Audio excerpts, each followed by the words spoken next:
क्या आपको पता है, हजारों साल पहले लिखे गए वेदों में ऐसी बातें कही गई हैं जिन्हें आज की आधुनिक साइंस खोज कर साबित कर रही है। क्या ये केवल संयोग है या हमारे ऋषियों के पास कोई ऐसा ज्ञान था जो समय से बहुत आगे था? क्या वेद सिर्फ धार्मिक ग्रंथ हैं या वे ब्रह्मांड, ऊर्जा, चेतना और प्रकृति के गहरे विज्ञान का भंडार हैं? आज हम तथ्यों के साथ विज्ञान और अध्यात्म के बीच पुल बनाएंगे। सवाल सीधा है, क्या वेदों में सचमुच आधुनिक विज्ञान छिपा था या हम सिर्फ अर्थ निकाल रहे हैं? आज की यह वीडियो आपके विश्वास को चुनौती भी दे सकती है और आपकी सोच को विस्तृत भी कर सकती है। तो अंत तक देखिए, क्योंकि शायद आज आप वेदों को पहली बार सही अर्थों में समझ पाएंगे। सबसे पहले समझते हैं, वेद हैं क्या? वेद चार हैं: ऋग्वेद, यजुर्वेद, सामवेद, अथर्ववेद। इनका रचनाकाल हजारों वर्ष पुराना माना जाता है। वेदों को श्रुति कहा गया, यानी जो सुना गया, जो अनुभव से प्राप्त हुआ। ऋषि वैज्ञानिक नहीं थे, जैसे आज लैब में काम करने वाले वैज्ञानिक होते हैं, लेकिन वे गहरे ध्यान, तप और अवलोकन के माध्यम से प्रकृति को समझते थे। उनके पास टेलीस्कोप नहीं था, लेकिन आकाश का ज्ञान था। उनके पास माइक्रोस्कोप नहीं था, लेकिन जीवन की सूक्ष्मता का अनुभव था। यहीं से सवाल उठता है, क्या वेदों में सचमुच विज्ञान छिपा है? आधुनिक विज्ञान कहता है, ब्रह्मांड की शुरुआत लगभग 13.8 अरब वर्ष पहले एक बिग बैंग से हुई। सब कुछ एक बिंदु में सिमटा था। फिर अचानक विस्फोट हुआ और ब्रह्मांड फैलने लगा। अब ऋग्वेद के नासदीय सूक्त को देखिए। वहां लिखा है, ना असत था, ना सत था, ना आकाश था, ना अंतरिक्ष। सब कुछ अंधकार में छिपा था। यहाँ एक ऐसी अवस्था का वर्णन है जहाँ न पदार्थ था, न ऊर्जा का स्पष्ट रूप, जिसे विज्ञान सिंगुलैरिटी कहता है और वेद कहते हैं अव्यक्त अवस्था। यहाँ दावा करना सही नहीं होगा कि वेदों ने बिग बैंग को डायरेक्ट लिखा था, लेकिन यह जरूर दिखता है कि ऋषियों ने ब्रह्मांड की उत्पत्ति पर गहराई से चिंतन किया था। सबसे अद्भुत बात क्या है?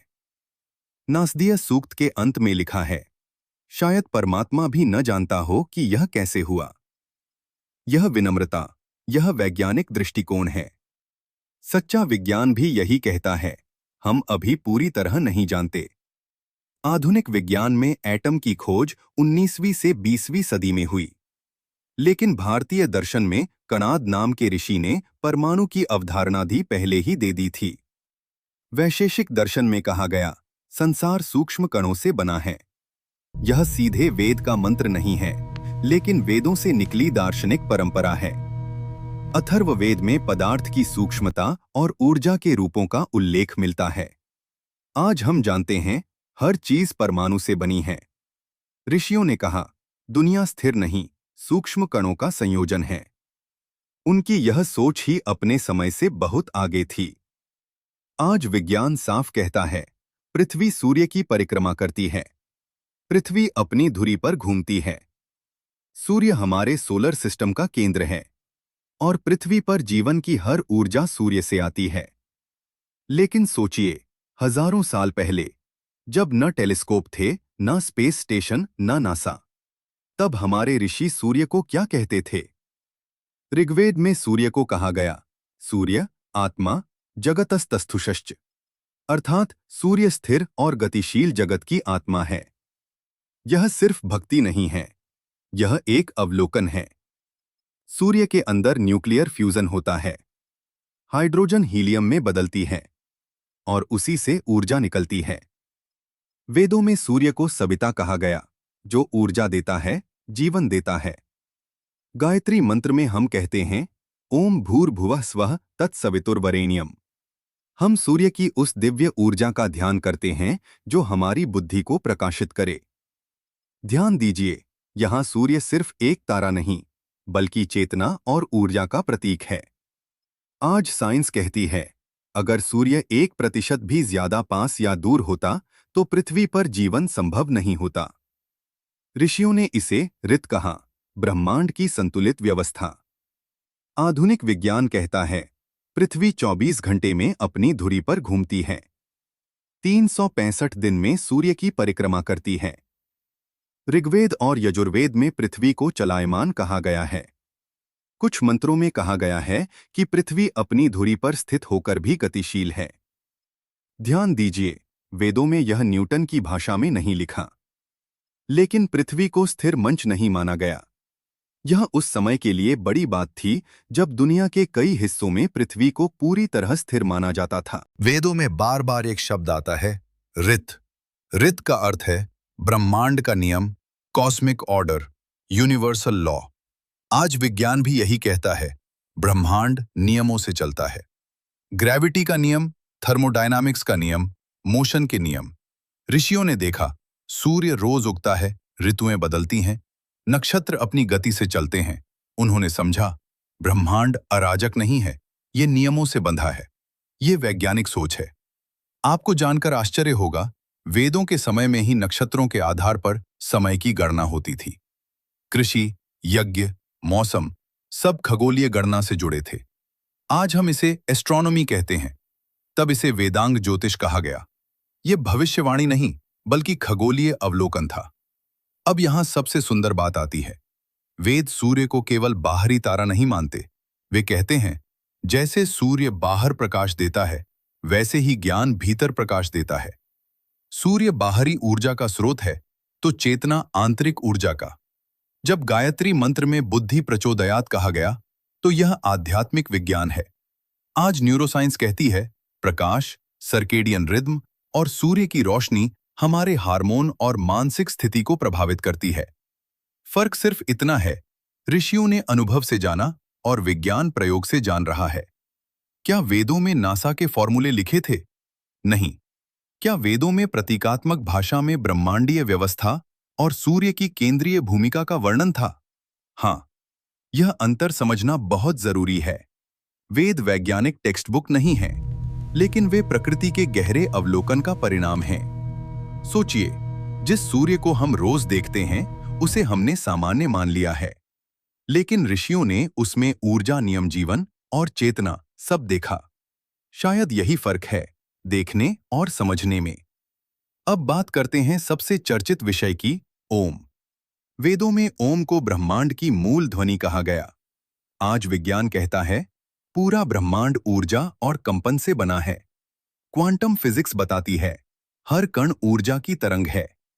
जब हम ओम का उच्चारण करते हैं, तो शरीर में कंपन पैदा होता है।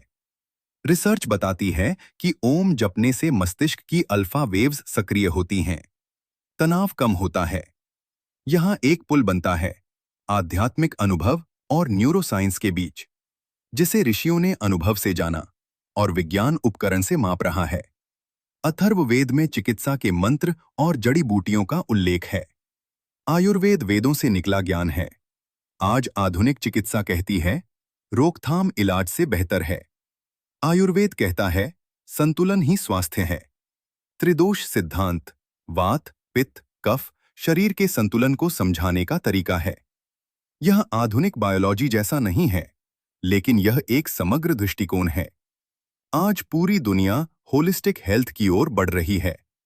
वेद कहते हैं, अहम ब्रह्मास्मि, तत्वमसि, यानी चेतना ही मूल सत्य है। आज न्यूरोसाइंस पूछ रहा है, चेतना क्या है? क्या यह सिर्फ दिमाग की केमिकल रिएक्शन है? क्वांटम फिजिक्स में भी चेतना पर चर्चा हो रही है। वेद कहते हैं, शरीर नश्वर है, लेकिन आत्मा शाश्वत है। यह आध्यात्मिक कथन है। इसे विज्ञान ने अभी सिद्ध नहीं किया, लेकिन यह प्रश्न आज भी खुला है। अब बात करते हैं कि क्या सच में सब पहले से लिखा था? क्या हमें यह कहना चाहिए कि वेदों में सब कुछ लिखा था? Internet, plane, nuclear bomb? नहीं, यह अतिशयोक्ति होगी। वेदों में प्रतीकात्मक भाषा है, काव्य है, दार्शनिक चिंतन है। हमें हर मंत्र में आधुनिक खोज ढूंढने की कोशिश नहीं करनी चाहिए।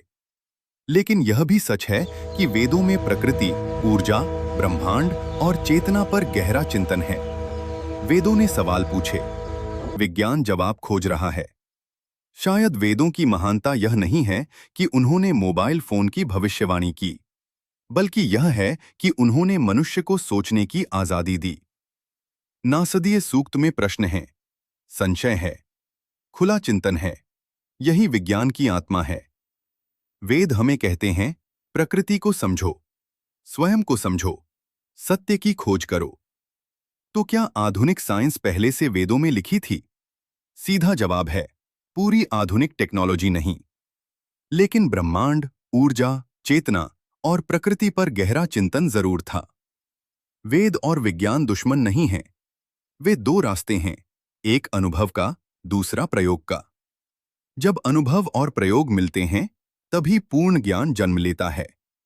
शायद हमारे ऋषि वैज्ञानिक थे, बस उनकी प्रयोगशाला बाहर नहीं, भीतर थी। अगर आपको यह वीडियो पसंद आई, तो लाइक करें, शेयर करें और चैनल को सब्सक्राइब करें। कमेंट में जरूर बताइए, क्या आपको लगता है कि वेदों में विज्ञान छिपा है?